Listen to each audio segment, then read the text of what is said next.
lessons. So we're going to go over lesson worksheet 134. And you also should have a cutout of all of these domino pieces. Just make sure when you go to cut them out that you only cut out the dotted lines. Don't cut these lines out or you won't have dominoes, you'll have squares.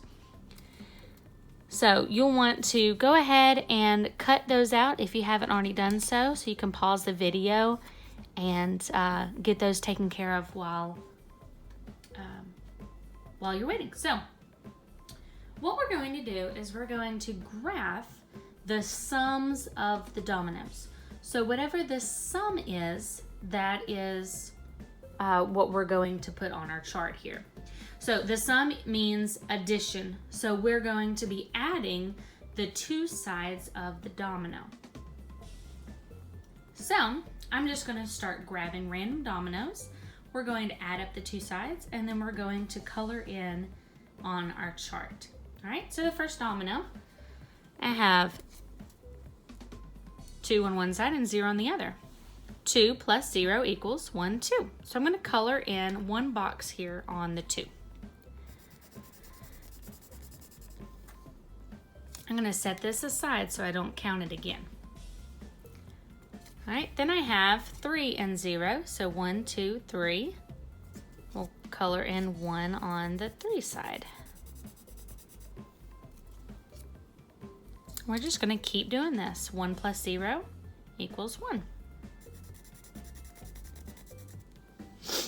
So you're going to do that on all of them until your entire chart is filled out.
So when you're all done, you should have what looks almost like a staircase going up and then coming back down. You should have the most of our 6s here, and then there should just be one of each of the 0, 1, 11, and 12, and then it just kind of goes up and down like a staircase. We're going to use this with our next worksheet, which is doing probability. Now with this worksheet, we're going to use our previous worksheet to determine the probability of getting something with the sum of these numbers. Okay, so we have the highest probability of finding something with a 6 than we do with our 0, 1s, 11s, and 12s. But we're going to do that experiment next. All right, so let's look at our worksheet 135. And I already have all of our dominoes in my bag here, and I'm going to randomly pick one domino. We're gonna add it up, and then we're gonna put it back into the bag.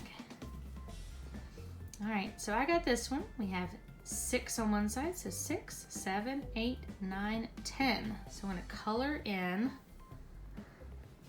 the 10.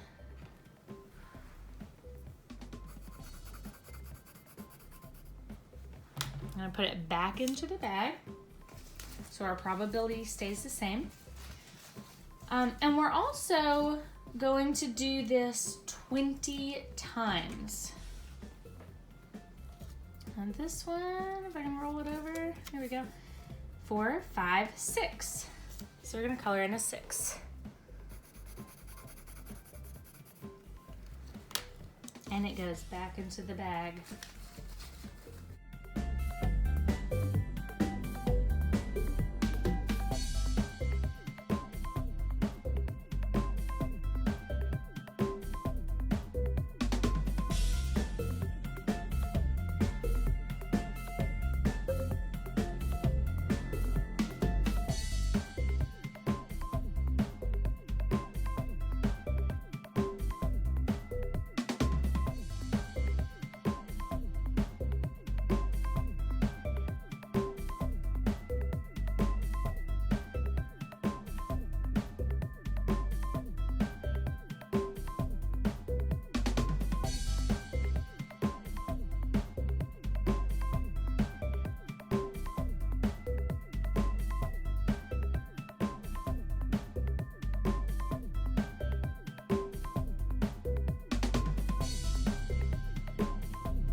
Okay, so now we have 20 of our things here, and you can see how we had a greater probability of us getting a 6, and that actually ended up being what we had. But we didn't have a very likely probability of getting 0, and we still got 2 of those, and we didn't get any 1s or 3s, even though there was a higher chance of getting a 3 than a 0. So that's the thing about probability, is it's just random. It's not guaranteed. We did have a high probability of 6, and that came to fruition, but that doesn't necessarily mean that that's going to happen that way. So you can try this little trick at home and see how your experiment goes, or you can just use my results here. And I'll see you next time. Bye, guys.